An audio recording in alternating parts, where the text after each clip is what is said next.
ఆంధ్ర తెలంగాణలో తక్కువ ఫీజులతో high quality results ఇస్తున్న ఏకైక సంస్థ తిరుమల్ ఐఏఎస్ ఇన్స్టిట్యూట్. కరోనాను ప్రపంచం మీద కుదిలి జనజీవనాన్ని అస్తవ్యస్తం చేసిన చైనా దేశంలో మళ్లీ ఇప్పుడు కొత్త వైరస్ వ్యాప్తి మొదలైంది. అదే హెచ్ఎంపీవీ.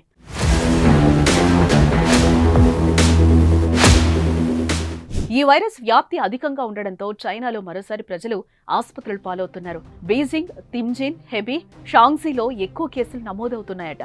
అయితే కరోనా సమయంలో మరణాలు, కేసుల సంఖ్యలు దాచి నాటకాలు ఆడి భారీ ప్రాణ నష్టానికి కారణమైన జిత్తులమారి చైనా హెచ్ఎంపీవీ విషయంలో అదే తరహాను, తీరును, నిర్లక్ష్యాన్ని ప్రవర్తిస్తోంది. తమ దేశంలో ప్రతి శీతాకాలంలో ఇలాంటి ఇన్ఫెక్షన్స్ సర్వసాధారణమని, ఎవరూ భయపడనక్కర్లేదని, తమ దేశంలో పర్యటించొచ్చని కబుర్లు చెప్తోంది. ఇప్పటి వరకు ఎన్ని కేసులు నమోదయ్యాయో చైనా డేటా రిలీజ్ చేయలేదు. కోవిడ్ తొలినాళ్లలో కూడా ఇవే మాటలతో ప్రపంచాన్ని చైనా మభ్యపెట్టిన విషయం మనకు తెలిసిందే. తర్వాత ఏం జరిగిందో కూడా మనం చూసాం. అందుకే చైనా మాటలను నమ్మని ఇతర దేశాలు ముందుగానే అప్రమత్తమవుతున్నాయి. అక్కడి పరిస్థితి దారుణంగా ఉన్నట్టు అంచనాలకు వచ్చాయి. కరోనా అనుభవాల దృష్ట్యా తగు జాగ్రత్తలు పాటిస్తున్నాయి. WHO కూడా చైనాలో పరిస్థితుల గురించి ఎప్పటికప్పుడు ఆరా తీస్తోంది. చైనాలో హెచ్ఎంపీవీ వైరస్ కేసులు పెరుగుతూ ఉండడంపై భారత్ సైతం అలర్ట్ అయింది. Directorate general of health services అధ్యక్షతన శనివారం జాయింట్ మానిటరింగ్ గ్రూప్ సమావేశం అయితే నిర్వహించారు. తాజా పరిణామాలపై చర్చించారు. ప్రస్తుతానికి భారత్ ఎలాంటి ఆందోళన అవసరం లేదని ఈ సమావేశంలో నిపుణులు తెలిపినట్టుగా కేంద్ర వైద్యారోగ్య శాఖ ఓ ప్రకటన విడుదల చేసింది.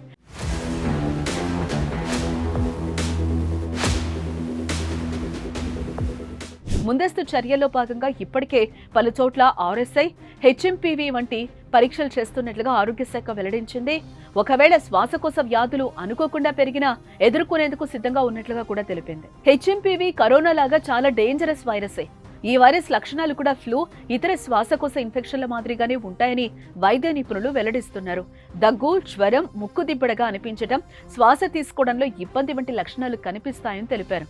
వైరస్ తీవ్రత ఎక్కువగా ఉన్న వారిలో బ్రాంకైటిస్, నిమోనియాకు దారితీసే అవకాశం ఉంటుందని కూడా అంటున్నారు. వ్యాధి లక్షణాలు బయటకు కనిపించకుండా 3 నుంచి 6 రోజులు పడుతుందని చెప్తున్నారు. ముఖ్యంగా చిన్నారులు, వృద్ధులు, రోగనిరోధక శక్తి తక్కువగా ఉన్నవారు ఈ వైరస్ బారిన పడే అవకాశాలున్నాయని నిపుణులు చెప్తున్నారు. జలుబు, ఫ్లూ లక్షణాలు కలిగి ఉన్నవారు తగిన జాగ్రత్తలు పాటించాలంటున్నారు. తుమ్ములు, దగ్గు వచ్చినప్పుడు చేతి రుమాలు లేదా టిష్యూ పేపర్ను అడ్డు పెట్టుకోవాలని, చేతులను తరచూ సబ్బుతో శుభ్రం చేసుకోవాలని కూడా అంటున్నారు. కరచాలనం చేయటం, జబ్బు చేసిన వారి దగ్గరకు వెళ్లటం, కళ్ళు, ముక్కును తరచూ తాకడం, బహిరంగ ప్రదేశాల్లో ఉమ్మివేయడం చేయకూడదని, వైద్యులను సంప్రదించకుండా మందులు వాడకూడదని వైద్యులు వెల్లడిస్తున్నారు. ముందు జాగ్రత్తగా జనసందోహంలోకి వెళ్లేవారు, బయటకు ఎక్కువగా తిరిగేవారు ముఖానికి మాస్క్ ధరించడం మంచిది.